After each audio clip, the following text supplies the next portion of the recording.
నమస్తే, welcome to four sides TV political thought. నేను మీ సంపత్ కుమార్. నిన్న ఏదైతే పార్లమెంట్లో హోంమంత్రి అమిత్ షా ఏవైతే అంబేద్కర్ గురించి వ్యాఖ్యలు చేశారో ఆ వ్యాఖ్యల గురించి ఈరోజు నిరసన తెలుపుతూ ఎవరైతే కాంగ్రెస్ పార్టీ ఎంపీలు ఏదైతే ప్లకార్డులు పట్టుకొని ఏదైతే నిరసన తెలుపుతున్నట్టు సమయంలో ఏదైతే పార్లమెంటు మకర ద్వారం వద్ద తోపులాట జరిగింది. ఈ తోపులాటలో బీజేపీకి సంబంధించిన ఇద్దరు ఎంపీలు ఎవరైతే ప్రతాప్ సారంగి అండ్ ముఖేష్ రాజ్పుత్లకు అయితే గాయాలయ్యాయి. దీనిపైన అయితే రాహుల్ గాంధీ పైన అయితే కేసు కూడా నమోదైంది. అలాగే రాహుల్ గాంధీ కూడా నన్ను ఒక ముగ్గురు ఎంపీలు లోపలికి వచ్చే టైంలో నన్ను కొట్టడానికి ప్రయత్నించారు అని చెప్పి కూడా ఆయన అయితే కంప్లైంట్ కూడా ఇవ్వడం జరిగింది. ఇక ఏదైతే ఈ యొక్క తోపులాట జరిగి ఏదైతే ఈ వాతావరణం జరిగిందో దీని గురించి అయితే మనం మనతోటి ఈరోజు పొలిటికల్ థాట్లో చర్చించడానికి కాంగ్రెస్ పార్టీ నుంచి తులసిరెడ్డి గారు వచ్చారు. వారికి స్వాగతం తెలుపుదాం. అలాగే బీజేపీ పార్టీ నుంచి విల్సన్ గారు వచ్చారు.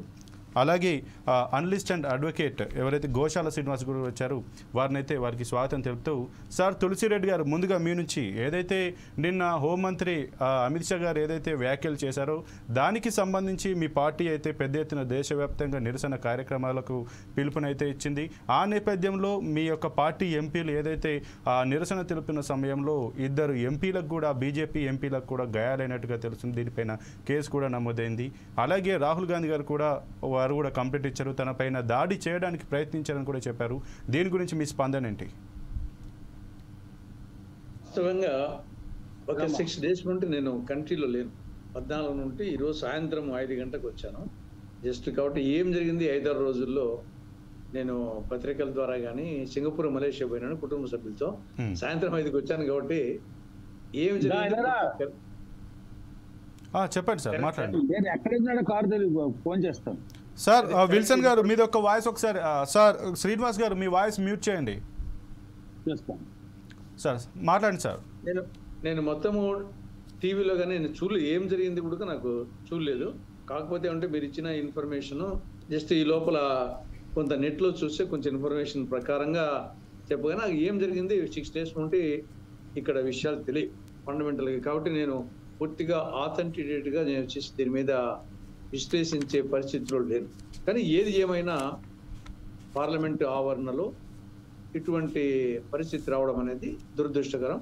ఇది భారత పార్లమెంటరీ వ్యవస్థకు అది ఎవరు చేశారా అనేది నేను పూర్తిగా చూడలేదు కాబట్టి చెప్పలేను. కానీ ఏదైనా సరే ఒక దురదృష్టం సంఘటన ఇది. ప్రపంచంలో భారత పార్లమెంటరీ వ్యవస్థకు వచ్చేసి ఇది ఏమాత్రం వచ్చేసి మంచిగా అనిపించదు. అంతవరకు నేను చెప్పగలను. మిగతా విషయాలు నాకు పూర్తిగా నెక్స్ట్ విశ్లేషణలో వచ్చి ఏమన్నా దాన్ని బట్టి చెప్పగలను. కానీ నేను చూడలేదు, యాక్చువల్గా టీవీలో చూడలేదు, పేపర్లో చూడలేదు. ఓన్లీ ఇప్పుడు జస్ట్ ఒక మీరు ఇచ్చిన సమాచారం మేరకు ఇంటర్నెట్లో చూసి చెప్తాను. Okay sir. ఇక విల్సన్ గారు, మీ ఏదైతే బాధింపబడ్డవారు ఎవరైతే గాయాల పాలైన వారు మాత్రం మీ పార్టీకి చెందినటువంటి ఎంపీలు ఎవరైతే ప్రతాప్ సారంగి గారు కావచ్చు, అలాగే ముఖేష్ రాజ్పుత్ గారు కావచ్చు, వారికైతే గాయాలయ్యాయి. ఈ తోపులాటలో మీ పార్టీ సభ్యులైతే రాహుల్ గాంధీ నెట్టివేయడం పట్లనే మేము కింద పడ్డాం, మాకు గాయాలయ్యి అంటున్నారు. ఇక రాహుల్ గాంధీ గారు కూడా మీ మీద అయితే, మీ పార్టీ సభ్యుల మీద అయితే ఆయన కూడా ఒక ఆరోపణ అయితే చేశారు. దీన్ని ఏ విధంగా మీరు చూస్తారు, ఏ విధంగా స్పందిస్తారు? గుడ్ ఈవినింగ్ అండి. మీకు పెద్దలు తులసిరెడ్డి గారికి, ప్యానల్లో ఉన్న గోశాల శ్రీనివాస్ గారికి, చూస్తున్న ప్రేక్షకులకు. అంటే తులసిరెడ్డి గారు ఫాలో కాలేదన్నారు కానీ జనరల్గా ఇప్పుడు వాయిస్ వాళ్ళ నాయకుల వాయిస్ చూస్తే ఆయనకు అర్థమైపోతుంది. అమిత్ షా గారు ఏమన్నారు, కాంగ్రెస్ పార్టీ వాళ్ళు దేవుడిని, వాళ్ళకి ఎంత గౌరవంతో తెలియదు కానీ మొత్తం మీద అంబేద్కర్ని నామజపం చేస్తున్నారు. మరి మీరు ఆ దేవుడిని ఇంకా నామజపం చేస్తే పుణ్యానికి పోయేవాళ్ళు అని చెప్పని సర్కాస్టిక్గా అన్నారు. అదే సమయంలో అంబేద్కర్ పట్ల మీకు చిత్తశుద్ధి లేదనేది ఆయన వ్యాఖ్యల్లో ఉన్న అంతర్లేదు. ఎందుకంటే ఎవరి పేరైనా మనం తలిచేటప్పుడు వాళ్ళతో మనకు ఒక ఎమోషనల్ బాండింగ్ ఉండాలి. ఆ ఎమోషనల్ బాండింగ్ లేకుండా మనం ఏదో సర్కస్టెన్స్గా మరి మాట్లాడడం లేకపోతే ఆ నామస్మరణ చేయడం వల్ల ఉపయోగం లేదని చెప్పడం అమిత్ షా గారి భావకత్వం. అయితే అదే సమయంలో కాంగ్రెస్ పార్టీ, అంబేద్కర్ ఈ రెండు చూసుకున్నప్పుడు కాంగ్రెస్ పార్టీ ఏ రోజు కూడా అంబేద్కర్ని ప్రత్యేకించి గౌరవించిన దాఖలాలు లేవు. అప్పట్లో అనివార్యంగా రాజ్యాంగం సంబంధించిన ఆయనకుండే అథారిటీ లేదా ఆయనకుండే స్పెషలైజేషన్ దృష్టిలో పెట్టుకొని మంత్రివర్గంలో తీసుకున్నారు. కానీ కాంగ్రెస్ పార్టీ ఏ రోజు కూడా అంబేద్కర్ని ఒక నాయకుడు గుర్తించి ఆయన నాయకత్వం ఎదగాలని కోరుకోలేదు. మధ్యలో కౌంటర్గా బాబు జగజీవరాం తీసుకొచ్చారు. అదే సమయంలో మహిళలకు హక్కులు ఇవ్వాలని హిందూ కోడ్ బిల్లు అంబేద్కర్ తీసుకొస్తే ఆ హిందూ కోడ్ బిల్లుకు వ్యతిరేకంగా వ్యవహరించిన పరిస్థితి ఉంది. ఆ తర్వాత రాజీనామా చేసిన అంబేద్కర్కి మరి అవమానం జరిగింది. మహిళల హక్కుల గురించి ఆయన మాట్లాడితే 10 ఏళ్ల తర్వాత అదే హిందూ కోడ్ బిల్లుని అమలు చేయడానికి నెహ్రూ గారు సిద్ధమయ్యారు. అంటే ఇక్కడ మనం గమనించాల్సింది ఏంటంటే అంబేద్కర్ భావజాలాన్ని ఈ రోజు కూడా కాంగ్రెస్ పార్టీ రెస్పెక్ట్ చేసి వేసుకున్న పరిస్థితి లేదు. అదే భారతీయ జనతా పార్టీకి ఉండే ఒకే ఒక లక్ష్యం ఏంటంటే మా పార్టీ మేజర్ సిద్ధాంతం అంత్యోదయ, అంటే కింది స్థాయి వారికి సామాజిక ఫలాలు అందాలనేది బీజేపీకి ఉండే సింబల్. ఇక మిగతాది హిందూ జీవన విధానము ఇవన్నీ కూడా భారతదేశం మొత్తం అందరినీ కలిపే ఒక చెంగల పోదండలాగా హిందూ జీవన విధానం ఉండాలని బీజేపీ కోరుకుంటుంది. కానీ అది ఒక మతానికి సంబంధించిన అంశం కాదు. ఎవరైనా సరే భారత మాతకి మనం గౌరవించాలి, భారత మాత రెస్పెక్ట్ చేయాలి, అదేవిధంగా జాతీయ జెండాను రెస్పెక్ట్ చేయాలనేది బీజేపీకి ఉండే ఒక భావన వీచిక. ఇక్కడ మనం గమనించాల్సింది ఏంటంటే కాంగ్రెస్ పార్టీ తన హయాంలో అనేక సందర్భాల్లో కాంగ్రెస్ తన ఓట్ బ్యాంక్ దళితులు చూసింది, తన ఓట్ బ్యాంక్ ముస్లిం చూసింది, తన ఓట్ బ్యాంక్ ఇప్పటికీ దళితుల్ని వాళ్ళు చూస్తున్న పరిస్థితి మనకు కనబడతా ఉంది. కానీ అంబేద్కర్ సంబంధించిన సెంట్రల్ హాల్లో ఆయన పట్టం పెట్టడం కానీ, అంబేద్కర్ సంబంధించిన 5 తీర్థక్షేత్రాలలో అంబేద్కర్ రెస్పెక్ట్ పెరిగేలాగా అంబేద్కర్ చనిపోయిన ప్రాంతం, అంబేద్కర్ పుట్టిన ప్రాంతం, అంబేద్కర్ చదువుకున్న లైబ్రరీ, లేకపోతే అంబేద్కర్ లండన్లో ఏదైతే అది, తర్వాత వాళ్ళ అమ్మాయికి సంబంధించిన సమాధి, వీటన్నిటిని తీర్థక్షేత్రాలుగా చేసి భారతీయ జనతా పార్టీ నరేంద్ర మోడీ గారి హయాంలో చాలా స్పష్టంగా ఒక దర్శనీయ క్షేత్రాలుగా మార్చడం ద్వారా అంబేద్కర్ పట్ల భారతీయ జనతా పార్టీ కూడా వైఖరి ఎప్పుడూ ప్రకటించారు. కాబట్టి ఇక్కడ అంబేద్కర్ గారి గురించి భారతీయ జనతా పార్టీకి ఇంకొక అభిప్రాయం ఉందనుకుంటే అది అంతకంటే అమాయకత్వం ఇంకొకటి లేదు. అంటే న్యాచురల్ గానే వాళ్ళు ఒక రాజకీయ అవకాశం తీసుకుని ఆయన మాటల్ని వక్రీకరణ చేసి, అదే అమిత్ షా గారు అన్నారు తన మాటలు వక్రీకరణ చేశారని. అంటే మీకు చిత్తశుద్ధి లేదు, మీరు అంబేద్కర్ గురించి మాట్లాడడం వల్ల మీకు ఏముంది అని చెప్పి ఆయన మాట్లాడే పరిస్థితి ఉంది. అంటే ఇక అనేక దశలు చూసుకున్నప్పుడు ఏంటంటే భారతీయ జనతా పార్టీ ఏదైతే అంత్యోదయ అంటుందో ఆ లక్ష్యం వైపు మేము ముందుకెళ్తున్నాం. అంబేద్కర్ గారు అదే చెప్పాడు, ఆకాశం కింద సంపద పంపిణీ జరగాలని. ఆ విషయంలో అంటే కొన్ని కాంగ్రెస్ పార్టీ చేసింది, చేయలేదు మేము చెప్పం. కానీ బేసిక్ ఏంటంటే ఒక సూత్రీకరణలో అంబేద్కర్ని మేము ఖచ్చితంగా రెస్పెక్ట్ చేసే దిశగా అనేక అంశాల్లో మేము తీసుకెళ్తున్నాం. ఈరోజు బీజేపీ సంబంధించిన ఈ ఒరిస్సా సంబంధించి ఎంపీ ప్రతాప్ గారిని ఆయన గాయాలు తగలటం అనేది చాలా బాధాకరం. ఇటువంటి పరిస్థితి రాకుండా చూసుకోవాల్సిన అవసరం కూడా మరి కాంగ్రెస్ పార్టీకి ఉంది. మరి కాంగ్రెస్ పార్టీ పెద్దలు దీన్ని రాజకీయం చేయకుండా, అంటే పెద్ద మనుషులుగా ఉన్న వాళ్ళు వాళ్ళ వయసుని మనం రెస్పెక్ట్ చేయాలి. మాట్లాడుకోవడానికి పార్లమెంట్ ఉంది, మరి పోట్లాడుకోవాల్సిన అవసరం లేదు. మరి మాట్లాడుకోవడం అసాధ్యమైనప్పుడు లేదా చేత కానప్పుడు మాత్రమే ఈ పోట్లాటకి భౌతిక దాడులకు దిగుతారు. ఇది ఎవరు చేసినా తప్పే. ఈవెన్ భారతీయ జనతా పార్టీ ఎవరైనా ఎమోషన్ గురయ్యి కాంగ్రెస్ వాళ్ళ మీద దాడి చేసినా తప్పే. కాబట్టి ఇటువంటి ఆలోచన విధానం కరెక్ట్ కాదని భారతీయ జనతా పార్టీ ఒక కార్యకర్తగా నేను భావిస్తున్నాను.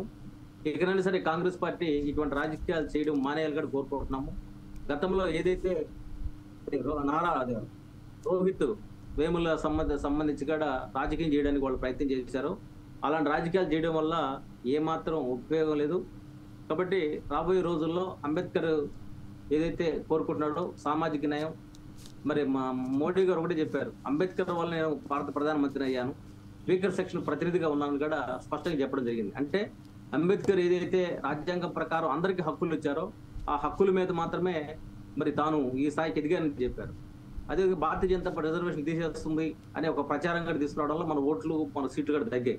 కాబట్టి ఎలాంటి పరిస్థితుల్లో భారతీయ జనతా పార్టీ సామాజిక న్యాయ సూత్రీకరణకు కట్టుబడింది. కాబట్టి అలాంటి భయాలు పెట్టుకోవాల్సిన అవసరం లేదు. రాబోయే రోజుల్లో కూడా రక్షణ కోసం ఈరోజు స్టాండప్ ఇండియా పథకం ఉంది, దాదాపు 1.2 కోట్ల రూపాయలు వితౌట్ సెక్యూరిటీ స్కీము, అది తీసుకొచ్చింది BJP. Venture capital investment schedule cash తీసుకొచ్చింది బీజేపీ. అంటే నేనేమంటానంటే భారతీయ జనతా పార్టీ దళితుల్ని పరిశ్రమలుగా మార్చాలనుకుంటుంది, ఆ దిశగా పథకాలు తీసుకొచ్చింది. మరి కాంగ్రెస్ పార్టీ తన హయాంలో ఏ దళితుడిని కూడా ఇండస్ట్రియలిస్ట్ గా చేయాలని కోరుకోలేదు, అనుకోలేదు, అది జరగలేదు. ఎక్కడన్నా ఎవరైనా ప్రయత్నాలు చేస్తే ఆ ప్రయత్నాలు నీరుగార్చే మరి కుట్రలే చేసుకుంటా వచ్చారు. ఇప్పుడు నేనేమంటానంటే భారతీయ జనతా పార్టీని ఖచ్చితంగా రాబోయే రోజుల్లో మనం రెస్పెక్ట్ చేసే క్రమంలో మరి మంచిగా అన్ని జరగాలని మేము కోరుకుంటున్నాం. ఓకే సార్, శ్రీనివాస్ గారు యాజ్ ఏ అనలిస్ట్గా మీరు ఏదైతే పెద్దలు ఉన్నారో, ఎవరైతే పార్లమెంటు సభలో ప్రజలకు ఆదర్శంగా నిలబడాల్సినటువంటి ఎంపీలు ఎవరైతే ఉన్నారో ఈ విధంగా తోపులాట చేసుకోవడం, ఘర్షణకు పాల్పడటం మీరు ఒక యాజ్ ఏ అనలిస్ట్గా ఏ విధంగా అనలైజ్ చేస్తారు? శ్రీనివాస్ గారు,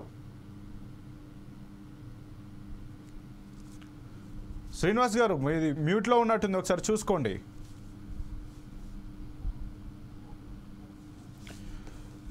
ఇక తులసిరెడ్డి గారు చెప్పండి సార్. ఇప్పుడు ఏదైతే విల్సన్ గారు కాంగ్రెస్ కేవలం అంబేద్కర్ పేరును మాత్రమే తీసుకుంటుంది, ఆయన భావజాలాన్ని మాత్రం తీసుకోవట్లేదు, మా బీజేపీ మాత్రం అంత్యోదయ ఏదైతే సూత్రీకరణతోటి దళితులను ఉన్నతంగా తీర్చిదిద్దడానికి, వారికి ఆర్థికంగా అభివృద్ధి చెందడానికి ప్రయత్నం చేస్తుంది తప్పించి, ఏదైతే అమిత్ షా ఏదైతే నార్మల్గా సర్కాస్టిక్గా చేశారు తప్పించి, మేము నిజంగా అంబేద్కర్ భావజాలాన్ని పాటించే వాళ్ళం బీజేపీ మాత్రమే, కేవలం పేరును మాత్రమే కాంగ్రెస్ వాడుకుంటుంది అంటూ కూడానైతే విల్సన్ గారు చెప్పారు. దీన్ని ఏ విధంగా మీరు చెప్తారు? ఒకటి, నా వరకు వచ్చేసి అంబేద్కర్ అందరి వాడు. ఆయన వచ్చేసి ఒక ఎస్సీలకో ఒక ఎస్టీలకో ఒకరికో వచ్చేసి అది ఏ వ్యక్తి చేసే చెప్పినా ఏ పార్టీ చెప్పినా కరెక్ట్ కాదని నా అభిప్రాయం. ఆయన బహుముఖ ప్రజ్ఞాశాలి, ఆయన అందరి వాడు. యాక్చువల్గా అంబేద్కర్ ఆశించిందేమి కులరహిత సమాజాన్ని ఆశించాడు. అందుకోసమే ఆయన కులాంతర వివాహం, ఆయన రెండవ భార్య వచ్చేసి ఒక బ్రాహ్మణ్, కులాంతర వివాహం చేసుకున్నాడు. కాబట్టి అది రాను ఎందుకు వచ్చిందో కానీ ఈ దేశంలో అంబేద్కర్ వచ్చేసి బహుముఖ ప్రజ్ఞాశాలి, అందరి వాడుగా ఉండాల్సిన అంబేద్కర్ను వచ్చేసి కొందరి వాడుగా చేశారు. ఫస్ట్ ఆఫ్ ఆల్ వచ్చేసి నేను దాంతో విభేదిస్తున్నాను, ఎవరు చెప్పినా ఏ పార్టీ చెప్పినా. తర్వాత వచ్చేసి భారత రాజ్యాంగము అంబేద్కర్ గారితో పాటు ఆ రోజు వచ్చేసి రాజ్యాంగ సభకు అధ్యక్షుడు ఎవరు? రాజేంద్ర ప్రసాద్ అధ్యక్షుడిన 22 కమిటీలు వేశారు. ఆ 22 కమిటీల్లో ఒక కమిటీ డ్రాఫ్టింగ్ కమిటీ. ఆ డ్రాఫ్టింగ్ కమిటీకి చైర్మన్ అంబేద్కర్ గారు. దాంట్లో సభ్యులు వచ్చేసి ఉద్దండులు కేఎం మున్సి, సాదుల్లా, అల్లాడి కృష్ణస్వామి అయ్యర్, ఎన్ గోపాలస్వామి అయ్యంగార్, ఖైతాన్, మిట్టర్. తర్వాత దానికి అడ్వైజర్ వచ్చేసి బెనగల్ నరసింహారావు. తర్వాత chief draftsmen SN Mukherjee. Ambedkar గారే ఆయనే పార్లమెంట్లో చెప్పారు, దీనికి బెనగల్ నరసింహారావు గారు, ఎస్ఎన్ ముఖర్జీ లేకుంటే ఈ విధంగా రాజ్యాంగము రూపుదిద్దేదే కాదని చెప్పేసి అంబేద్కర్ గారు చెప్పారు. కాబట్టి అంబేద్కర్ గారు వచ్చేసి బహుముఖ ప్రజ్ఞాశాలి, ఆయనతో పాటు వీళ్ళందరూ సభ్యులు ఉన్నారు. రాజ్యాంగ సభ వచ్చేసి ఆమోదించింది. కాబట్టి భారత రాజ్యాంగము, భారత జాతీయ కాంగ్రెస్ వచ్చేసి బీజేపీ లేనే లేదు, పుట్టలేదు. అప్పటికి బీజేపీ మాతృగా జనసేన కూడా పుట్టలేదు. కాబట్టి జనసంఘ పుట్టలేదు, హిందూ మహాసభ పుట్టలేదు, తర్వాత వచ్చేసి బీజేపీ పుట్టలేదు.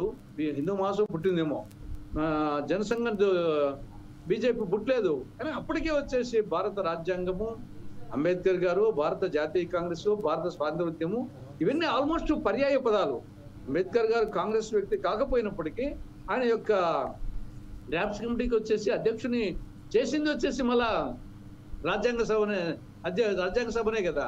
కాబట్టి అంబేద్కర్ గారికి అంత గౌరవం ఇచ్చింది వచ్చేసి కాంగ్రెస్ పార్టీనే. కాబట్టి కాంగ్రెస్ పార్టీ వాడు కానప్పటికీ వచ్చేసి భారత రాజ్యాంగ డ్రాఫ్ట్ చైర్మన్ చేయడం జరిగింది. కాబట్టి బీజేపీకి అంబేద్కర్ కు కానీ సర్దార్ వల్లభాయ్ పటేల్ వీళ్ళ పేర్లు వచ్చేసి వాడుకునే అర్హత బీజేపీకి లేదని నా అభిప్రాయం. ఎందుకంటే రాజ్యాంగం ఏర్పడినప్పటికీ వీళ్ళకి సంబంధం లేదు, ఈ పార్టీకి సంబంధం లేదు. కాకపోతే ఏమంటే సరే భారత రాజ్యాంగం ప్రకారం అనేక పార్టీలు ఉద్భవిస్తున్న తర్వాత అధికారం వచ్చిండొచ్చు. కానీ అంబేద్కర్ గారు వచ్చేసి ఏ పార్టీ అయినా సరే ఆయన బహుముఖ ప్రజ్ఞాశాలి, ఆయన అందరి వాడు. ఆ కోణంలో వచ్చేసి రాజ్యాంగ నిర్మాత డ్రాఫ్ట్ దాంట్లో ఉద్దండులు ఉన్నప్పటికీ, నరసింహారావు గారి పాత్ర ఉన్నప్పటికీ ఆయన వచ్చేసి చైర్మన్ గా న్యాచురల్ గా వచ్చేసి పార్లమెంట్ లో సమాధానం చెప్పాల్సిన వ్యక్తిగా వచ్చేసి ఆయనకు ఆ ఇంపార్టెన్స్ వచ్చింది. దానికి అందరూ ఆయనకు అర్హత ఉంది, దాన్ని అభినందించాలి. కానీ ఇంకా మొత్తం వచ్చేసి ఏదో అంబేద్కర్ గారు లేకపోతే ఇంకా భారత రాజ్యాంగమే లేదు అనే కోణం జరుగుతా ఉంది రాను. అది ఫైనల్ గా వచ్చేసి ఆఖరికి ఏమొచ్చింది, ఎస్సీలు ఎస్టీలకే అంబేద్కర్ పరిమితం చేస్తున్నారు. ఇది కూడా కరెక్ట్ కాదని నా అభిప్రాయం. ఓకే సార్, ఇక తులసిరెడ్డి గారు ఏదైతే ఈ ఈ గొడవలు ఏదైతే అమిత్ షా ఏదైతే అంబేద్కర్ గురించి ఒక చర్చకు దారితీశారో అది కేవలం మీ యొక్క కాంగ్రెస్ పార్టీ ఏదైతే బీజేపీకి మోదీకి అలాగే అదానీ అంబానీకి ఉన్న రిలేషన్ను తీసుకొని వస్తుంది. సో ఎక్కువ దీనికోసం చాలా వరకు అయితే పోరాడుతూ వస్తుంది. దీనిపైన విచారణ జరపాలంటూ కూడా ఏదైతే పెద్ద ఎత్తున వీరు యొక్క ఆరోపిస్తున్నారో పార్లమెంట్లో కూడా చర్చకు తేవాలు అంటూ కూడా ఎవరైతే రాహుల్ గాంధీ చేస్తున్నారో దానికి డైవర్షన్లో భాగంగానే ఈ యొక్క తెరకు లేపారు. దాని పర్యవసానంగా యొక్క తోపులాట జరిగిందంటూ కూడా చెప్తున్నారు. దీన్ని ఏ విధంగా చూస్తారు మీరు? ఇప్పుడు సరే అనేక అంశాలు జరుగుతుంటాయి పార్లమెంట్లో. ఇప్పుడు ఆదానికి సంబంధించిన వ్యవహారంలో ఇప్పుడు జమిలీ ఎన్నికల మీద జేపీసీ వేశారు. అంటే ఆదాని వ్యవహారం మీద జేపీసీని అడుగుతున్నది కాంగ్రెస్ పార్టీ అడుగుతున్నది, మీరు జేపీసీని వేయండి అని చెప్పేసి. ఎందుకు వేయకూడదు? ఇది ఎవరు ఇది వచ్చేసి కాంగ్రెస్ పార్టీ చేసిన ఆరోపణ కాదు. అమెరికాకు సంబంధించిన డిపార్ట్మెంట్ ఆఫ్ జస్టిస్ ప్రభుత్వ సంస్థ, అదే SEC securities and exchange commission America కోర్టులో వచ్చేసేసి అమెరికా ప్రభుత్వం తరఫున వాళ్ళు కేసు పెట్టడం జరిగింది. కాబట్టి దాని మీద ఒక జేపీసీ వేయండి అని అడిగితే దానికి ఎందుకు ఇన్నాళ్ళ పాటు వేయకుండా భయపడుతున్నా అర్థం కావట్లేదు. ఇది ఎట్లుందంటే గుమ్మడికాయలు దొంగంటే బుద్ధాలు దొంగకున్నట్లు అదాని మీద జేపీసీ అండి, జమిలీ ఎన్నికల మీద జేపీసీ వేస్తారు, అనేక అంశాల మీద జేపీసీ వేస్తుంటారు. జేపీసీ వేయండి, అడిగి సమస్య అయిపోతుంది కదా. ఆ జేపీసీ తర్వాత ఏం రిపోర్ట్ వస్తుంది తర్వాత మాట్లాడచ్చు. ఎందుకు వేయడం లేదు? అదేమన్నా వచ్చేసి ఒక ప్రైవేట్ వ్యవహారం కాదు కదా. ఒక అమెరికా ప్రభుత్వం వచ్చేసేసి ఇక్కడ డీటెయిల్గా వచ్చేసి ఎవరెవరికి ఎంత ఇస్తామని చెప్పిందో ఇచ్చిందో, అది ఒక రాష్ట్రం కాదు, నాలుగైదు రాష్ట్రాలకు సంబంధించి దాంట్లో వచ్చేసి కాంగ్రెస్ రూల్డ్ స్టేట్స్ కూడా ఉన్నాయి. దాని మీద కాంగ్రెస్ అడుగుతుంది కదా జేపీసీ ఏమని చెప్పేసి. కాబట్టి జేపీసీ వేసింటే సమస్య ఉత్పన్నం కాదు కదా. కాబట్టి అది ఆ అంశము. దీనికి సంబంధించి సరే అంబేద్కర్ గారి గురించి జరిగింది. ఈ రోజు జరిగిన సంఘటన పార్లమెంట్ బయట జరిగింది. అది మరి ఎవరు వచ్చేసి నేను చూడలేదు కాబట్టి అది ఏ విధంగా జరిగింది అనేది నేను కామెంట్ చేయలేను. కానీ అది దురదృష్టకర సంఘటన. అది వచ్చేసి ఎవరికి తగినా, అది బీజేపీ ఎంపీకైనా కాంగ్రెస్ వాళ్ళకైనా ఎవరికి తగినా దెబ్బలు తగ్గడం అనేది మంచిది కాదు. కానీ అది ఎవరి వల్ల జరిగింది అంటే గుంపులో ఉన్నప్పుడు కొంచెం తోపులాట వలన స్వల్ప తోపులాటతో జరిగినచ్చు. కానీ దాని మీద ఎవరు అనేది మనం విధవిధంగా చెప్పలేం. కాబట్టి దీన్ని సామరస్యపూర్వకంగా దీన్ని ఇటువంటి భవిష్యత్తులో మరీ జరగకుండా చేసుకుంటే బాగుంటుంది. అంతేగాని ఒకరి మీద ఒకరు కేసులు పెట్టుకుంటూ ఉంటే ఇది ఇంకా ఊరిక పెంచుకోవడమే తప్పనిచ్చేసి భారతదేశం యొక్క పార్లమెంటరీ ఆ యొక్క సుప్రీమసీని, ఆ యొక్క గౌరవాన్ని తగ్గించడమే అవుతుంది. కాబట్టి రెండు పార్టీలు కూడా, మిగతా పార్టీలు కూడా దీంతో వచ్చేసి ఇంకా సంయమనంతో చేసుకుంటే బాగుంటుంది నా అభిప్రాయం. అయితే సార్ ఇక ఎవరైతే పొలిటికల్ అనలిస్ట్ గోశాల శ్రీనివాస్ గారు కూడా మనతోటి అందుబాటులోకి వచ్చారు. సార్ శ్రీనివాస్ గారు, యాజ్ ఏ అనలిస్ట్గా ఏదైతే ప్రజలకు ఆదర్శప్రాయంగా ఉండాల్సినటువంటి ఈ యొక్క పార్లమెంట్ సభ్యులు కావచ్చు, సభ్యులు కావచ్చు, పార్లమెంట్ ఆవరణలో ఇలా తోపులాటలు జరిగి ఈ రకంగా గాయాల పాలవ్వడాన్ని ఏ రకంగా మీరు చూస్తారు, ఏ రకంగా అనాలిసిస్ చేస్తారు? సార్ మీరు అన్మ్యూట్ చేయండి, మీది మ్యూట్లో పడింది, అన్మ్యూట్ చేయండి.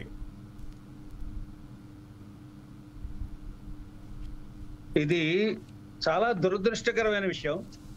అనాదిగా దీనికి ఒక పరిష్కారం కనుక్కోవడంలో విఫలమవుతోంది పార్లమెంట్. పార్లమెంట్ అనేది ప్రజాసభ. ప్రజాప్రతినిధులు పార్లమెంట్లో ఉండి పార్లమెంట్లో ప్రజాప్రతినిధులుగా వివిధ అంశాల మీద మాట్లాడుతూ ప్రభుత్వాన్ని సలహాలు ఇస్తూ లేదా ప్రభుత్వానికి డిమాండ్ చేస్తూ ప్రజల తరపున మాట్లాడవలసిన ప్రతినిధుల సభ గలాటా సభ కింద మారడం చాలా శోచనీయం, చాలా దురదృష్టం. It's a unfortunate bad practice every time. మరి ఎన్నిసార్లు చాలాసార్లు ప్రతిపక్షం సంయమనంతో పాటించడంలో ముఖ్యంగా ప్రస్తుత సభలో ప్రతిపక్షం యొక్క తన హోదా, తన బాధ్యత, తన కర్తవ్యాన్ని గుర్తించవలసి ఉంది. అధికార పక్షం అన్న వాళ్ళు, అధికారంలో ఉన్నవాళ్ళు సమయానం పోగొట్టుకోవడం అనేది జరగదు. జరిగితే కూడా చాలా శోచనీయమైన విషయమే. ఇప్పుడు జరిగింది ఇది ఎక్కడ ప్రజలందరూ ఉండేటువంటి పబ్లిక్ ప్లేసా, గుర్తు తెలియని వ్యక్తులు చేసిన గలాటయా, ఎలా జరిగిందో ఏమిటో అనే అనుమానాలు, ప్రశ్నార్థకాలు, ఆశ్చర్యార్థకాలు వేయవలసినటువంటి ప్లేస్ కాదే, ఇది సభ, ఇది లెజిస్లేటివ్ హౌస్. లెజిస్లేటివ్ హౌస్ అన్నప్పటికీ రాజ్యాంగపరంగా దాని యొక్క విధి విధానాలు కానీ, దానిని సభ నిర్వహించవలసిన పద్ధతి కానీ, సదస్సులు అంటే సభ్యులు ప్రవర్తించవలసిన నియమావళి కానీ, లేదా వాళ్ళు ఏ విధంగా వాళ్ళ సభలో ప్రజల దృష్టికి, సభ దృష్టికి, ప్రభుత్వం దృష్టికి ఏమి తీసుకెళ్లాలనే అంశాలను కానీ ఏ విధంగా సమర్పించాలి, ఏ విధంగా వాటిని ఉటంకించాలన్న దాన్ని నియమ నిబంధనలు భారతదేశానికి స్వతంత్రం వచ్చినప్పటి నుంచి ఇప్పటిదాకా ముందుగా నిర్ణయించబడిన నియమ నిబంధనలతో పాటు ప్రాక్టీస్, గత సభలో యొక్క ప్రాక్టీస్, సభల్లో స్పీకర్లు ఎలా విధంగా సభను సజావుగా నడపడానికి వారు సరైన నిర్ణయం తీసుకున్నారు, సరైన గట్టి నిర్ణయం తీసుకున్నారు. సభలో వివిధ ప్రతిపక్షాల నాయకులు వాళ్ళకి విప్పులు ఏ విధంగా జారీ చేశారు, ఏ విధంగా క్రమశిక్షణాయుతంగా ప్రవర్తించవలసిన తీరును శిక్షణ ఇచ్చారు. కొత్త సభ్యులు కానీ, లేదా సభకి పరిచయం కాని కొత్త సభ్యులు కానీ, రాజకీయాలకే కొత్త అయిన వాళ్ళు కానీ. ఈవేళ నాకు మిత్రుడు ఇందాక చెప్పాడు, మీరు ఈ గలాటా చూసి యొక్క నియోజకవర్గాల్లో ప్రజాక్షేత్రంలో ఎవరైతే ఏ రకంగా ప్రవర్తిస్తారో, ఏ రకంగా ప్రజాక్షేత్రంలో నాయకులుగా, రిప్రజెంటేటివ్స్ గా, ప్రతినిధిగా ప్రజలకి కనపడ్డారో దానికి భిన్నమైన ప్రవర్తన పార్లమెంటు సభలో కనపడనీయకుండా ఉండడానికి వాళ్ళ యొక్క సహజ సిద్ధమైన ప్రవర్తనని సభలో చూపిస్తున్నారా? సహజ సిద్ధమైన ప్రవర్తన ఒక గూండాల్లాగా, ఒక రౌడీల్లాగా వాళ్ళ నియోజకవర్గాల ప్రజాక్షేత్రంలో ఏ విధంగా మైట్ ఈజ్ రైట్ అన్నగా ప్రవర్తించి, ఒక శాసనసభలో ఉన్నటువంటి శాసనసభ అంటే పార్లమెంట్ లెజిస్లేటివ్ హౌస్, దాంట్లో ఈ విధంగానే వాళ్ళ యొక్క గ్రామాల్లో, వాళ్ళ నియోజకవర్గాల్లో, ప్రజాక్షేత్రంలో ఏ విధంగా మైట్ ఈజ్ రైట్ కింద చూపిస్తున్నారు. వాళ్ళ మాటకు ఎదురు తిరిగితే ప్రజల్ని సహించరు, వాళ్ళ మాట కాదంటే సహించరు, వాళ్ళకి ఎదురు తిరిగితే సహించరు. కాబట్టి హౌస్ కూడా అందరికి అందుకు సరైన వేదిక కింద వాళ్ళకి వాడుకుంటున్నారా అంటే, ఇది ఇక్కడ హౌస్ లో ప్రవర్తించవలసిన తీరు నియోజకవర్గాల్లో లేదా వాళ్ళ క్షేత్రంలో, వాళ్ళ ప్రజాక్షేత్రంలో, వాళ్ళ రాజకీయ క్షేత్రంలో ప్రత్యర్థులు వాళ్ళ మాటని కాదన్న వాళ్ళని మాటని అంగీకరించిన వాళ్ళ మీద ఏ విధంగా వాళ్ళు ప్రవర్తిస్తారో అదే విధంగానే ఇక్కడ చట్ట సభల్లో కూడా ప్రవర్తిస్తున్నారా? ప్రజలు వీళ్ళని సరిగ్గా గుర్తించడానికి అదే ప్రవర్తన ఇక్కడ కూడా కొనసాగిస్తున్నారని ఒక మిత్రుడు నాకు చెప్పాడు. ప్రజాక్షేత్రంలో ఏ విధంగా ప్రవర్తిస్తారో సభలో కూడా ఆ విధంగా ప్రవర్తిస్తున్నారని. శోచనీయమైన విషయం కదా, ఎక్స్పెల్ చేయొద్దా? అక్కడ ఎవరి ప్రవర్తన ఎలా ఉంటుందో తెలుసుకోవడం, ఎవరు దాన్ని నియమాలకి నిబంధనలకి ఉల్లంఘించి ప్రవర్తించారో స్పీకర్ ఆఫీసు తెలుసుకోవడం కష్టమా? ప్రజలే తెలుసుకుంటున్నారు, ప్రజలే గమనిస్తున్నారు. మీరు ప్రజాక్షేత్రంలో ఉన్న సమస్యల్ని హౌస్ దృష్టికి తీసుకురావడంలో మీరు కృతకృత్యులు కాలేనప్పుడు ఇటువంటి చీప్ టాక్టిక్స్ కి దిగుతారు.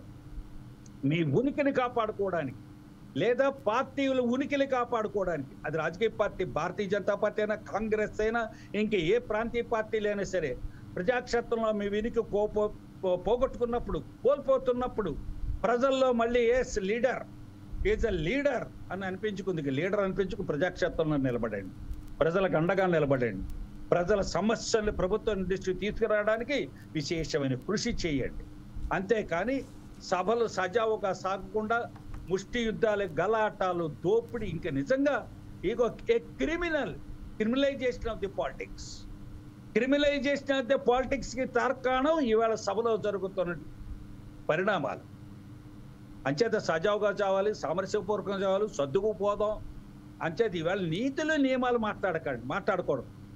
ప్రజల దగ్గర రాజకీయ నాయకులు, ఎంపీలు కానీ, ఎమ్మెల్యే కానీ, మినిస్టర్లు కానీ క్షేత్రంలో రాజ్యాంగబద్ధంగా ఈవేళ హౌస్లో ఉన్న వాళ్ళందరూ కూడా కాన్స్టిట్యూషనల్ పర్సనాలిటీస్. రాజ్యాంగం వాళ్ళ యొక్క పదవిని నిర్ణయించింది, డిస్క్రైబ్ చేసింది, డెఫినేషన్ ఇచ్చింది. again MP or MLA or MLC, they are constitutional persons sitting in the house. మీరు ఇవాళ సామరస్యం, ప్రజలు కొట్టుకుంటుంటే మీ దగ్గర పంచాయతీకి వస్తారు, ప్రజల్లో సమస్యలు ఉంటే మీ దగ్గర పంచాయతీకి వస్తారు. ప్రజాప్రతినిధుల దగ్గర పంచాయతీకి వస్తారు. తగు తీర్చండి, సబబు చెప్పండి. సబబు మీరేం చెప్పినా ధర్మబద్ధంగా సబబు చెబుతారని ఈ శాసన వ్యవస్థ అంటారు దాన్ని. శాసన వ్యవస్థలో ఉన్న సభ్యుల దగ్గరికి పెద్దరికంగా పంచాయతీకి వస్తారు. మీరే సబబు చెప్తారు. ఇవాళ మీరు కొట్టుకుంటుంటే ఎవరి దగ్గరకు వస్తారు సబబు చెప్పించుకోవడానికి? స్పీకర్ దగ్గర ఇవాళ మీరు ముద్దాయిలుగా నిలబట్టలేదా? సభా మర్యాదను ఉల్లంఘించిన వాళ్ళందరూ కూడా ముద్దాయిలే.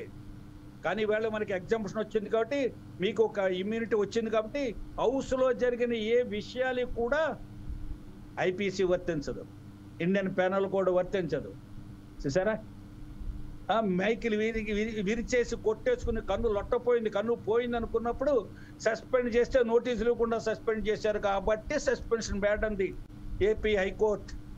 Suspension is bad because national justice against గా అవకాశం ఇవ్వకుండా, ఆపర్చునిటీ ఇవ్వకుండా, ఎక్స్ప్లెనేషన్ కాల్పరచకుండా సస్పెండ్ చేశారు కాబట్టి. అందుకని తప్ప మీరు మైక్ లీడ్ చేయొచ్చు, కన్నులు. సార్ శ్రీనివాస్ గారు మనతోటి బీజేపీ నేత తిరుపతిరావు గారు అయితే ఫోన్ లైన్లో అందుబాటులో ఉన్నారు. సార్ తిరుపతి గారు, వెల్కమ్ టు పొలిటికల్ టాట్ అండి. సార్, ఇక ఏదైతే నిన్న అమిత్ షా చేసిన వ్యాఖ్యలు ఏవైతే ఉన్నాయో పార్లమెంట్లో, అవి కేవలం ఏదైతే అదానీ అంబానీ ఇష్యూ ఉందో, ఏదైతే కాంగ్రెస్ పెద్దగా లేవనెత్తుందో ఆ ఇష్యూని డైవర్ట్ చేయడం కోసమే అమిత్ షా ఆ యొక్క వ్యాఖ్యలు చేశారు. దాని పర్యవసనంగానే ఈరోజు ఇది ఒక జరిగిందంటూ కూడా అయితే వాదనలు వినిపిస్తున్నాయి. దీన్ని యాజ్ ఏ బీజేపీ నేతగా మీరు ఏ విధంగా దీన్ని స్పందిస్తారు? అందరికీ నమస్కారం అండి. ఇక్కడ ఏదైతే అమిత్ షా గారు క్షమించాలి, అంబేద్కర్ గారికి వ్యతిరేకంగా ఏ వ్యాఖ్యలు చేయలేదు, ఇది ముందుగా మేము స్పష్టం చేస్తున్నాము.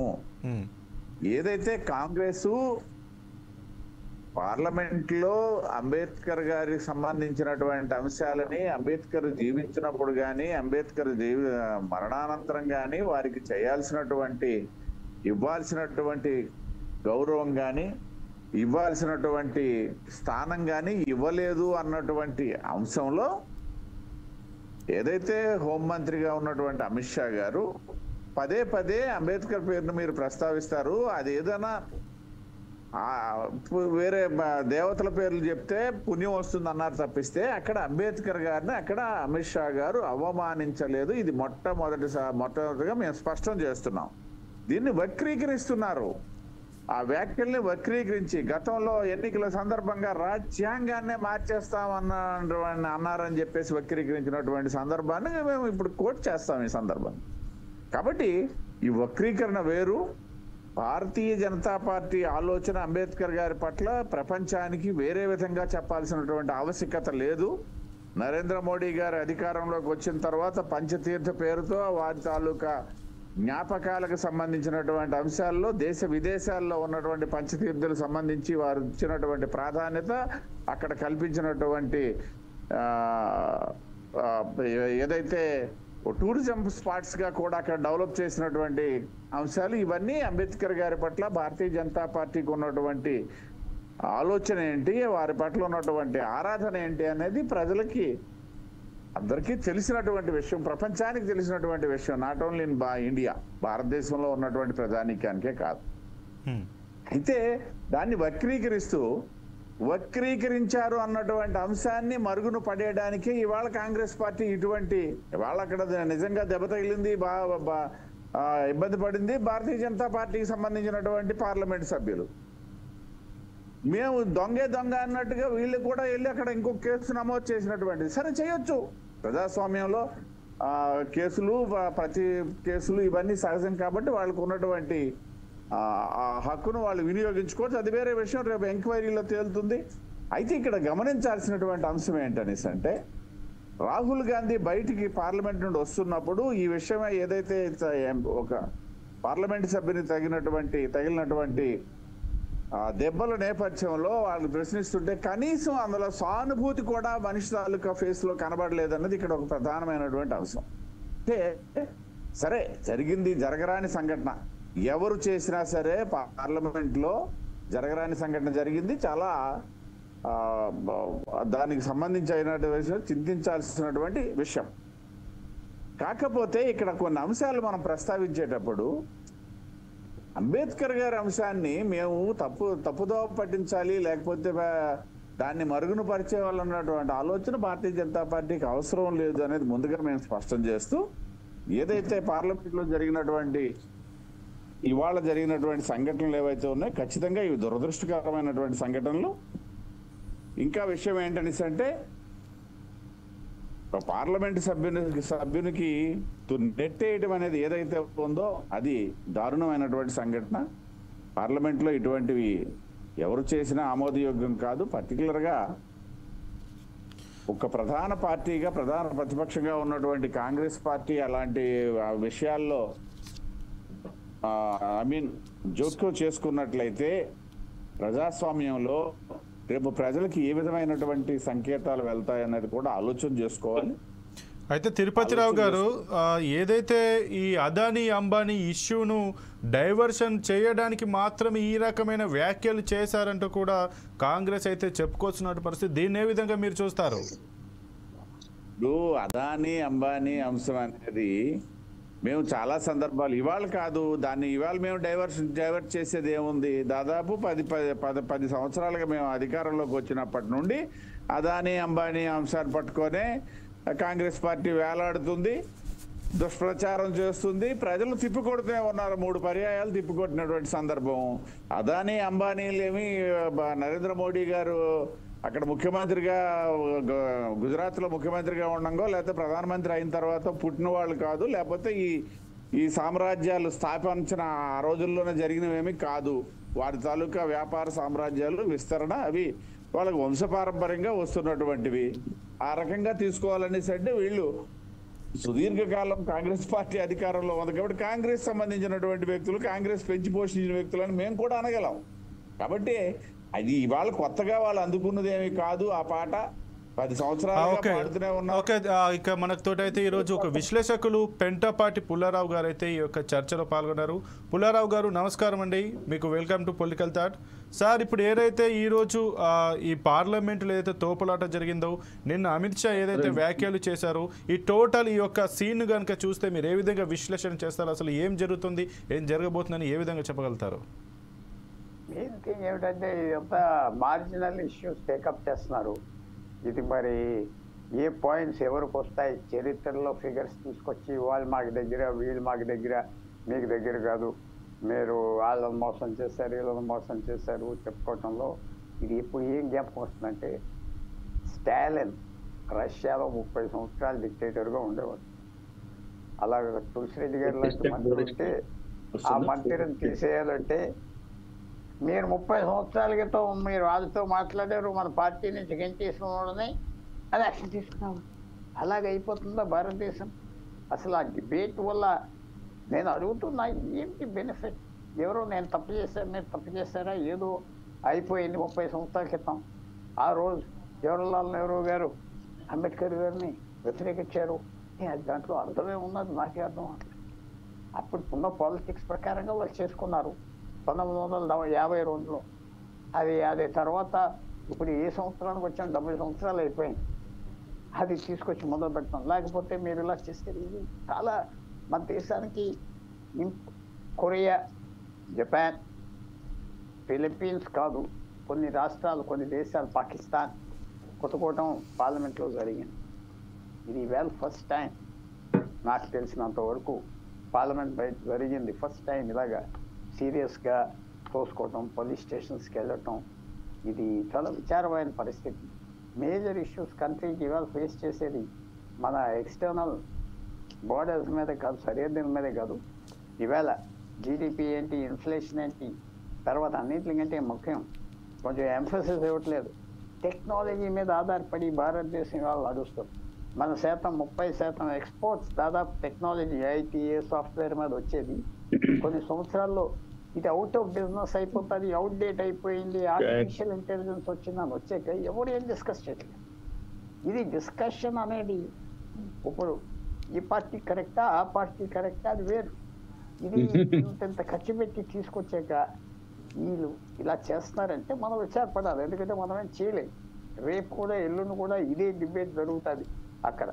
ఇది ఆఖరికి ఏం దొరకకుండా బయటకు వచ్చేస్తారు. తప్పకుండా ఇది ఒక మంచి ఎగ్జాంపుల్ కాదు. ఇప్పుడైనా నేను అనుకుంటున్నా సీనియర్ మోస్ట్ ఎంపీలు ఉన్నారు, శరద్ పవార్ గారు లాంటి వాళ్ళు సైలెంట్గా ఉన్నారు, ఎందుకు మాట్లాడట్లేదో నాకు తెలియదు. వాళ్ళు కలవ చేసుకుని ఆగు అని కూడా చెప్పట్లేదంటే అది కూడా ఏమన్నా స్ట్రాటజీ టాక్టిక్స్. అలాంటి వాళ్ళు చెప్తే ఆగుతారు. సీనియర్ మోస్ట్ పీపుల్ ఎవరు మాట్లాడట్లేదు, తమాషా చూస్తున్నారు, మనం చూస్తున్నాం. ఇది భారతదేశానికి ప్రజాస్వామ్యం ఇదంతా చెప్పుకునే వాళ్ళం మనం. ఇది ఒక నెగిటివ్ డే అని మాత్రం ఈవేళ నుంచి నిన్నటి నుంచి నేను భావిస్తాను. చిన్న చిన్న పాయింట్స్ మీద దేశం, ఇంత పెద్ద దేశం నడపడం కష్టం, చాలా కష్టం. ఇంత పెద్ద దేశాన్ని ఇది గవర్నమెంట్ ఏంటి, అపోజిషన్ ఏంటి అర్థం చేసుకోవాలి. వాళ్ళిద్దరూ కోఆపరేట్ చేయకపోతే భారతదేశం చాలా లక్కీగా బయటకు వచ్చాం. ఈ 10 సంవత్సరాలు ఆయిల్ ధరలు పడిపోయినాయి 50%. సో ఇదంతా చక్కగా ఆడుకున్నాం, వాడుకుంటున్నాం. ఈ ఫ్యూచర్ ఎలాగున్నది, చాలా బ్లీక్గా ఉన్నది. అది గవర్నమెంట్ అపోజిషన్ ఫోకస్ చేయట్లేదు. ఇలాంటి ఇది నేను సిల్లీ ఇష్యూ అంటే అది సిల్లియా ఇది సిల్లియా అది ఎవరో అంటారు. కాబట్టి ఈ ఇష్యూ పక్కన పెట్టి వాళ్ళిద్దరూ 3, 4, 5 ఉన్న పార్టీలు చాలామంది ఇప్పుడు చూస్తున్నా కూడా చిన్న చిన్న పార్టీలు హ్యాపీగా లేరు. ఎలైస్ పార్టీస్ కానీ వాళ్ళు ఏం చేయలేరు. పెద్ద పార్టీలు వాళ్ళకి హ్యాపీనెస్ లేదు. చాలామంది అన్నారు ఈ పాయింట్స్ కాదు మనం ముందరికి వెళ్దాం అంటే ఎవరు వెళ్ళనివ్వట్లేదు. సో ఇది చాలా ఒక పెద్ద సెట్ బ్యాక్ మన డెమోక్రసీకి. ఇంకా ఫ్యూచర్ ఇంకా డీటీరియట్ అయిపోతుంది కదా ఈ ఉదాహరణ మీద. సో అది మనం వరీ అవ్వాలి. అయితే ఇక శ్రీనివాస్ గారు ఏదైతే పుల్లారావు గారు చెప్పారో, ఇది పార్లమెంట్లో దేశంలోనే ఫస్ట్ టైం పార్లమెంట్ అవతల ఇలాంటి సంఘటన జరగడం. మనం పార్లమెంట్లో మాట్లాడుకోవడానికి చాలా సమస్యలు ఉన్నాయి. దేశం ఆర్థికాభివృద్ధి గురించి కావచ్చు, సమస్యల గురించి కావచ్చు, డెవలప్మెంట్ గురించి కావచ్చు, చాలా రకాల సమస్యలు మాట్లాడుకోవచ్చు. కానీ ఇట్లా పార్లమెంట్లో ఈ పార్లమెంట్ ఆవరణలో ఏ విధంగా దాడి చేసుకోవడం, దీన్ని ఏ విధంగా చూస్తారు, ఏ విధంగా అభిప్రాయపడతారు? చెప్పదాను కదండి, ఇందాక చెప్పినప్పుడు దానికి కంటిన్యూటీ చెప్తాను నేను. రాజకీయ పార్టీలు ఏదైనా అధికార పక్షం కానీ ప్రతిపక్షం కానీ మీరు ప్రవర్తించిన తీరు బాగులేదనేది ప్రజలు నిర్ణయిస్తున్నారు. ఇవాళ మీరందరూ సంజాయిషీలు ఇచ్చుకుని సంజాయిషుకుని లేదా ఏ వ్యక్తులతో మిమ్మల్ని సమర్థిస్తూ సుదీర్ఘ ఉపన్యాసం ఇచ్చినట్టయితే ప్రజలు దానికి చప్పట్లు కొట్టి ఇది న్యాయ నిర్ణేతలు, ఇక్కడ డిబేట్లో కానీ బయట వేదికల మీకేదో మాట్లాడే వాళ్ళంతా కూడా న్యాయ నిర్ణేతలు, వాళ్ళు నిర్ణయించేశారు, వాళ్ళ నిర్ణయాన్ని శిరోధార్యంగా మనం అంగీకరించాలని చెప్పి ప్రజలు సిద్ధంగా లేరండి. పార్లమెంట్ అంబేద్కర్ని 1952లో సంఘటనలు గుర్తు చేసుకోవాలా, ఎందుకు మర్చిపోతారండి? చరిత్రను ఎందుకు మర్చిపోతారు? ఈవేళ అంబేద్కర్ని భుజాన్ని వేసుకోవడానికి తయారవుతున్న వాళ్ళని కమ్యూనిస్టులకి మిగతా సమాజానికి అడ్డుగోడగా బాబాసాహెబ్ అంబేద్కర్ నిలబడతారని చెప్పి ఆయన చెప్పాడు. నేను కమ్యూనిస్టులకి మతతత్వవాదులకి కూడా అడ్డుగోడగా నిలబడుతున్నాను. ఈవేళ దళిత జనాల అమాయకులు ఎవరు ఉన్నారో విద్యకు దూరం అయ్యి, రాజ్యాంగానికి దూరం అయ్యి, ఏ విధంగా కూడా ప్రజాస్వామ్యం అన్ని కాపాడడానికి 4 స్తంభాలుగా పాతవలసిన వ్యక్తుల్లో సమాజంలో ప్రధాన అగ్రగణ్యులైనటువంటి దళితుల్ని ఈవేళ మిస్లీడ్ చేయడానికి మతతత్వ శక్తులు లేదా సహాయము మిషనరీస్ మీద ఎడ్యుకేషన్ అండ్ హాస్పిటల్స్ పెడుతున్నటువంటి ఆ శక్తులకి దళితులకి మధ్యగా అడ్డుగోడగా బాబాసాహెబ్ అంబేద్కర్ నిలబడతాడని చెప్పిన పెద్ద మనిషి అయినా తర్వాత ఇంకా కూడా ఈ విభజించడం వర్గాలుగా విభజిస్తున్న దేశాన్ని వర్గాలుగా విభజిస్తున్న కమ్యూనిస్టు మతం, అదొక కమ్యూనిస్టు మతం. వాళ్ళకి మిగతా దళిత జనాలకి దళిత సమాజానికి అడ్డుగోడగా బాబాసాహెబ్ అంబేద్కర్ నిలబడతా అన్నారు.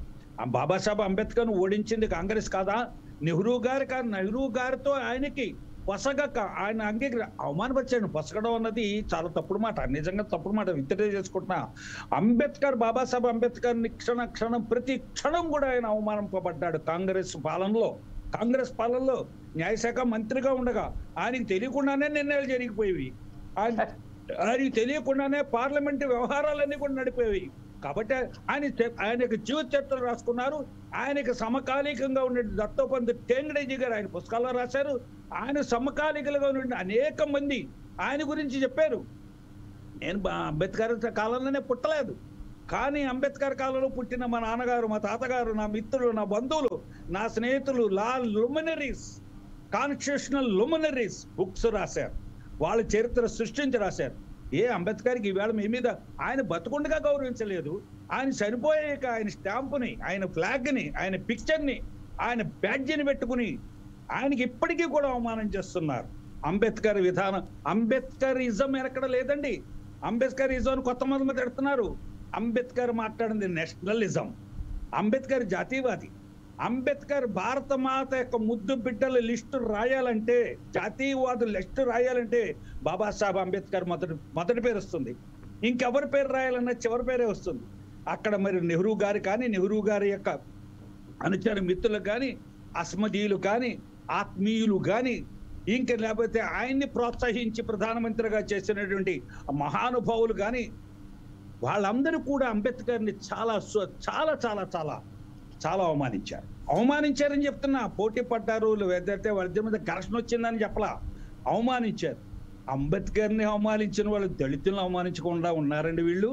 ఈ కాంగ్రెస్ నాయకులు కానీ, అప్పుడు రాజకీయ నాయకులు కానీ, ఎవరైనా సరే స్వతంత్రం వచ్చిన తర్వాత అధికారాన్ని చేపట్టినట్టు వ్యక్తులు, స్వతంత్రం అధికారాన్ని మార్పిడి జరిగింది అంతే. బ్రిటిష్ వాళ్ళ దగ్గర నుంచి అధికారం మార్పిడి జరిగింది. మన భారతదేశానికి ఏదైతే తత్వానికి బోధపడుతుందో, తత్వానికి దగ్గరగా ఉంటుందో, ఒక తాత్విక చింతనతో ఆలోచించాలన్న బాబాసాహెబ్ అంబేద్కర్ యొక్క ఆలోచనని గొడ్డలి పెట్టి వేసినట్టు శక్తులు ఈవేళ ఆయన చనిపోయాక బతుకున్నంతకాలం అవమానించారండి. ఆయన్ని రాజ్యసభకి పోటీ చేసినప్పుడు అవమానించారు, పార్లమెంట్కి పోటీ చేసినప్పుడు అవమానించారు. కాంగ్రెస్ ఎప్పుడైనా మద్దతు చెప్పిందండి ఆయనకి? చరిత్రలో చెప్తాను, నేను కాంగ్రెస్కు వ్యతిరేకం కాదు, కాంగ్రెస్ వాదిని కాదు, మా కుటుంబం అంతా కాంగ్రెస్ వాదులు. కానీ ఇవాళ నేను చెప్తున్నాను, చరిత్రను ఒప్పుకోవాలి. 1952లో ఏం జరిగిందో అసమానం నెమరేసుకోకూడదు, వేసుకుంటాం, గుర్తు చేసుకుంటాం. మా మనసులకు తగిలిన గాయాలకి, మా ఆత్మల తగిలిన గాయాలకి భారత మాత యొక్క చిరస్మరణీయులందరినీ కూడా, అంబేద్కర్ నుంచి చిరస్మరణీయుడు, భారత స్మరణీయుడు, అతనికి జరిగిన అవమానాన్ని గుర్తు చేసుకుంటాం. మర్చిపోయిన వాళ్ళు గుర్తు చేస్తాం, ఏమీ తెలియని వాళ్ళకి తెలియజేస్తాం. తెలియచేయాలి, ఆ బాధ్యత మాది. ఆ బాధ్యతలో ఉన్నాను నేను కూడా. కానీ ఇప్పుడు ఈవేళ ఆయన అంబేద్కర్ని అదాని అంబానీ అంటారు. ఇక్కడ మీరు చెప్పినట్టు కాంగ్రెస్ హయాంలోనే ఎదిగిన వాళ్ళు, గతంలో స్వతంత్రం వచ్చిన నుంచి ఇప్పటిదాకా ఏ పారిశ్రామికవేత్తలు అయితే కాంగ్రెస్ హయాంలో ఎదిగారో వాళ్ళు ఈవేళ వాళ్ళు వ్యాపారాలు చేసుకుంటున్నప్పుడు మనకి ఏదైనా రాజ్యాంగ వ్యతిరేకంగా కానీ, చట్ట వ్యతిరేకంగా కానీ, పన్ను విధానానికి వ్యతిరేకంగా కానీ, లేదా అనేక చట్టాలు వ్యతిరేకంగా ఉంటే చట్టం ఉంది, చట్టం ద్వారా చర్యలు తీసుకోబడతాయి. మీరు ఏ చర్యలు తీసుకున్నారో కాంగ్రెస్ అధికారంలో ఉండగా అవే చర్యలు కొనసాగుతాయని నేను అంటలా. అంతకన్నా కఠినమైన చర్యలు తీసుకోబడతాయి, తీసుకోవాలి. తీసుకోకపోతే భారతీయ జనతా పార్టీని కూడా లాగి బయటికి పంపుతారు. ఇవాళ భారతీయ జనతా పార్టీ అబ్బా సొత్తు కాదు భారతదేశం, కాంగ్రెస్ పార్టీ అబ్బా సొత్తు కాదు భారతదేశం, లేదా ఇంకే పార్టీ లెక్క అబ్బా సొత్తు కాదు భారతదేశం. భారతదేశం ప్రజలది, ప్రజాస్వామ్యంగా భారతీయ ప్రజలు, we the people of India అని డిక్లేర్ చేసుకున్నాం కాన్స్టిట్యూషన్ లో. We the people of India, we declared Indian republic అని. మరి దాన్ని మమ్మల్ని తీసేస్తున్నారండి. మమ్మల్ని వీ ద పీపుల్ పెట్టి మా సంతకాలు పెట్టించి మన భారత రాజ్యాంగాన్ని మనమే నిర్మాణం చేసుకున్నాం, సర్వసత్తాక గణతంత్ర ప్రజాస్వామ్యం చేసుకున్నాం. మమ్మల్ని ప్రేక్షకుల్లో కూడా చూడలేదు. మాకు నిమిత్త మాత్రంలో మేము ప్రజలు. నేను ప్రజల తరఫున మాట్లాడుతున్నాను. ఇవాళ పార్లమెంట్లో జరిగిన చర్య మర్చిపోదాం. సామరస్యంగా అక్కడ సీనియర్ ఎంపీలు ఉన్నారు, వాళ్ళందరినీ వచ్చి సీనియర్ ఎంపీలు లేరు పదండి, ప్రజలు నిర్ణయిస్తారు. ఈవేళ సభలో జరిగింది, సభ స్పీకర్ నిర్ణయిస్తాడు. సభ బయట జరిగింది, చట్టం నిర్ణయిస్తుంది, ఓట్లు నిర్ణయిస్తాయి.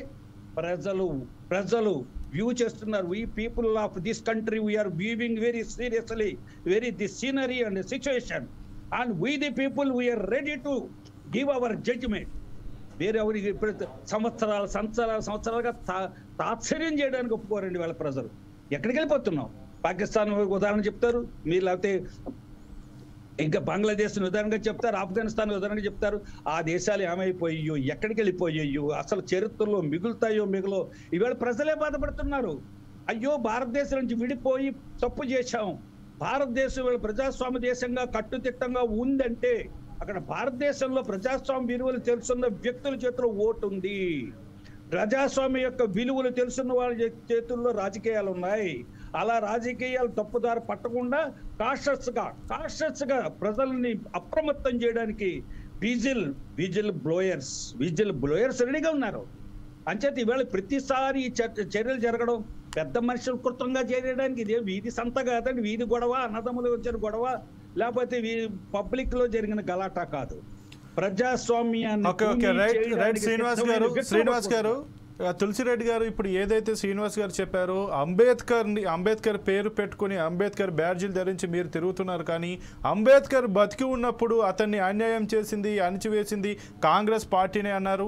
ఇంకా రెండోది ఏమన్నారంటే, మేము ఏదైతే ఇప్పుడు అదానీ అంబానీ ఇష్యూ తీసుకొస్తున్నారో వాళ్ళు కాంగ్రెస్ పార్టీ అధికారంలో ఉన్నప్పుడే వాళ్ళు పెరిగినటువంటి వారు, వాళ్ళని ఇప్పుడు మీరు ఏ విధంగా ఇట్లా తీసుకొస్తున్నారు అంటూ కూడా చెప్తున్నారు. దీనిని మీరు ఎట్లా చూస్తారు? ఇప్పుడు ఆదానికి సంబంధించి ఇప్పుడు స్పెసిఫిక్ ఇష్యూ ఇక్కడ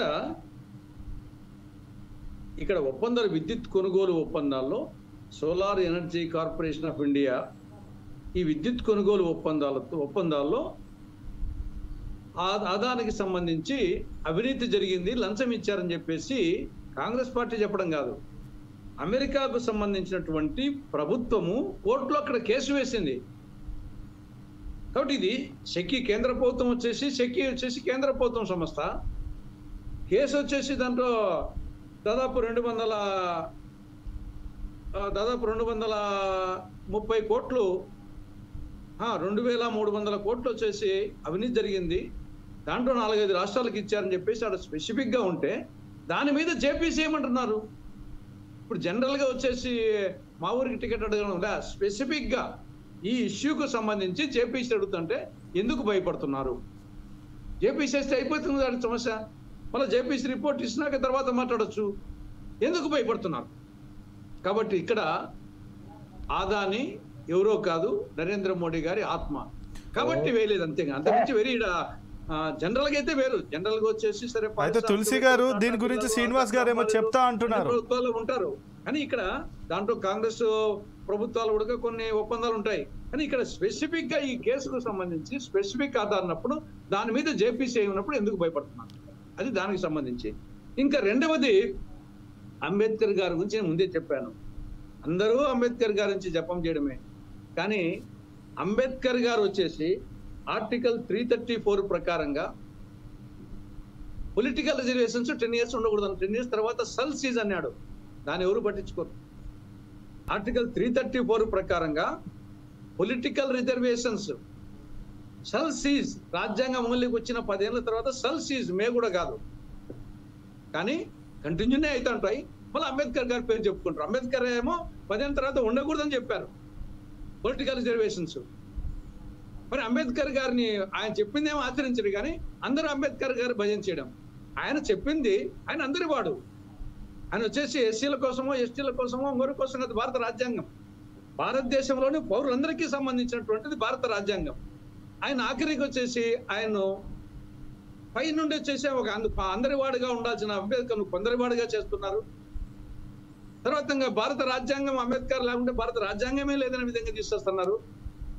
నేను ఆ పార్టీ పడిన కాదు, నేను ముందే చెప్పాను, మొత్తం రాజేంద్ర ప్రసాద్ గారు రాజ్యాంగ సభ అధ్యక్షుడు 22 కమిటీలు, 22 కమిటీల్లో ఒక కమిటీ డ్రాఫ్టింగ్ కమిటీ, ఆ కమిటీకి చైర్మన్ అంబేద్కర్ గారు. దాంట్లో ప్రఖ్యాత న్యాయవేత్తలు ఉన్నారు, కేఎం మున్సీ ఉన్నారు, సాదుల్లా ఉన్నారు, అల్వాడి కృష్ణస్వామి అయ్యర్ ఉన్నారు, ఎన్ గోపాలస్వామి అయ్యంగారు ఉన్నారు, ఖైతాన్ ఉన్నారు, మిట్టర్ ఉన్నారు. ఆఖరికి పార్లమెంట్ లోనే అంబేద్కర్ గారు చెప్పారు, దీనికి ప్రధాన కారకుడి రాజ్యాంగం వచ్చేదానికి మా అందరికంటే కూడా Benegal Narasimha Rao constitutional adviser, is the main person, chief draftsmen SN Mukherjee, వీళ్ళిద్దరూ లేకుంటే ఈ రాజ్యాంగం ఈ ప్రకారంగా వచ్చిండేది అని చెప్పేసి పార్లమెంట్ లో ఆయనే చెప్పాడు. కాబట్టి ఇది రాను వచ్చేసి ఈ ఓట్ల రాజకీయంగా ఆయన అందరి వాడిగా ఉండేవాడిని కొందరి వాడిగా చేసి ఆ ఓట్ల కోసం వచ్చేసి పోటీలు పడి ఆఖరికి ఆయన ఇమేజ్ని తగ్గించడము, ఆయన చెప్పింది ఫాలో కాకపోవడము, ఆఖరికి దేశ ప్రజల్ని అందరూ కలిసి నాశనం చేస్తారు.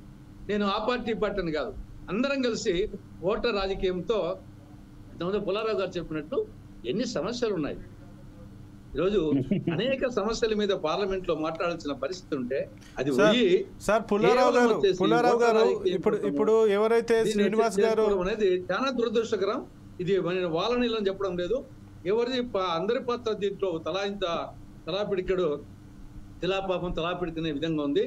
దీన్ని ఇప్పటికైనా స్టాప్ చేసి పుల్లారావు గారు శ్రీనివాస్ గారు చెప్పినట్టు అనేక సమస్యలు ఉన్నాయి, ఆ సమస్యల మీద పార్లమెంట్ వచ్చి చర్చించి భారతదేశాన్ని ప్రపంచంలో ముందుకు తీసుకుపోయే విధంగా చేయాల్సిన అవసరం ఉందని నా అభిప్రాయం. సార్ సమయభావం తక్కువ ఉంది కాబట్టి పుల్లారావు గారు ఇప్పుడు ఏదైతే శ్రీనివాస్ గారు ఏదైతే చెప్పారో అలాగే తులసిరెడ్డి గారు ఏదైతే చెప్పారో దాన్ని బట్టి మీరు షార్ట్ పీరియడ్లో షార్ట్ టైంలో విశ్లేషణ చేయాల్సి తప్పు కూడా వారి ఇద్దరు చెప్పింది కామన్ సెన్సే కాదు, అది ట్రూత్ 100% ట్రూత్. ఎవరన్నా వింటారా, అదే మన ప్రాబ్లం. ప్రజలు అవి వింటారా అది చెప్పినాయి. ఇది చాలా నేను సింపుల్గా 1 minute చెప్పాలంటే మనం భారతదేశంలో ఎక్కువగా మన పొలిటికల్ పార్టీలు 3B కల్చర్ మీద నీకు ఇది ఇస్తాం, అది ఇస్తాం, ఇది మారుస్తాం, రాజ్యాంగం అంటున్నారు. కానీ అసలు ఫ్యూచర్ ఏంటి 15 సంవత్సరాల తర్వాత? మనం ఎలాగ మన టెక్నాలజీని మార్చుకోవాలి? ప్రపంచం అంతా టెక్నాలజీ డ్రివెన్ అయిపోయి అది ఎవరూ మాట్లాడు. ఇంకో విషయం కూడా చెప్తాను సరదాగా. ఐటీ మన దేశాన్ని నిలబడుతుంది. ఒక్క ఐటీ ఎక్స్పర్ట్, ఒక్క కంపెనీ కూడా ప్రధానమంత్రి ఇవాళ రిసీవ్ చేసుకోలేదు. చూసారా? ఐటీ నుంచి ఎన్నో 10 సంవత్సరాలు బట్టి చెప్తున్నాం. Nobody from software IT ఎవరైతే కాంట్రిబ్యూట్ చేస్తున్నారో ఇంపార్టెన్స్ ఇవ్వాలి. ఇవాళ భారతదేశం ఇవన్నీ ఇలా చెప్పి ఏదో చేసి లూటీ చేస్తున్నారు, కానీ లూటీ చేస్తున్నారు కదా, మనకి తెలియదా ఎలా ఓట్లు కొనుక్కుంటున్నారో, ఎలా తిరుగుతున్నారో. ఒక్క చీఫ్ మినిస్టర్, ఒక్క ప్రైమ్ మినిస్టర్, పోనీ ఒక్క పెద్ద లీడరు కామన్ ప్లేన్స్ మీద తిరుగుతున్నారా? అందరూ చార్టర్డ్ ఫ్లైట్స్ మీద తిరుగుతున్నారు. ఇవాళ ప్రపంచం మారిపోయింది, ప్రజలను కనిపెట్టలేదు. మనం ఎకనామిక్ అండ్ ఎడ్యుకేషనల్ ఎంఫోసిస్ మీద దేశం స్ట్రెస్ చేస్తే, అది మన్మోహన్ సింగ్ చెప్పిన మాట, 10 సంవత్సరాలు 10% రేట్ ఆఫ్ జీడిపి పెరిగితే చైనా లేదు, పాకిస్తాన్ లేదు, మన వెనకాల ఎవరు రారంట. అందువల్ల మనం ప్రాక్టికల్ ఇష్యూస్కి వెళ్ళిపోవాలి. ఈ ఈసోటరిక్ సబ్జెక్ట్స్, చరిత్ర గురించి మాట్లాడుతాం, దాని గురించి మాట్లాడుతాం, ఉపయోగం లేదు.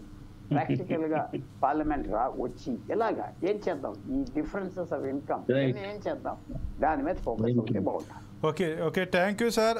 పుల్లారావు గారు, అలాగే తులసిరెడ్డి గారు, అలాగే శ్రీనివాస్ గారు, మామూలుగా అయితే ఏదైతే పార్టీలను ప్రజాప్రతినిధులు ఎన్నుకున్నారంటే వారి సమస్యలను అలాగే వారి యొక్క అభివృద్ధికి పాటుపడతారని తప్పించి ఇటు బీజేపీ స్కామ్లు చేసిందా లేదా కాంగ్రెస్ స్కాములు చేసిందా, ప్రతి ఒక్కరు స్కాములు చేయడానికి మనం పార్టీలను అధికారానికి తెచ్చుకుంది లేదా మనం అభివృద్ధి చేయడం కోసం తెచ్చుకున్నాం అనేది మాత్రం అందరూ గమనించాల్సిన విషయం. ఇక ఎవరైతే పెద్దలు, ఎవరైతే పార్లమెంట్ సభ్యులు ఉన్నారో వాళ్ళు ప్రజలకు ఆదర్శంగా ఉండాలి తప్పించి ఇలా గలాటాలకు పోతూ ఆ ప్రజల దృష్టిలో నవ్వుల పాలు కాకుండా ప్రజలకు ఆదర్శంగా ఉండాలని కోరుకుంటూ ఇంతటితో ఈ చర్చను ముగిస్తున్నాను. చూస్తూనే ఉండండి 4 Sides TV.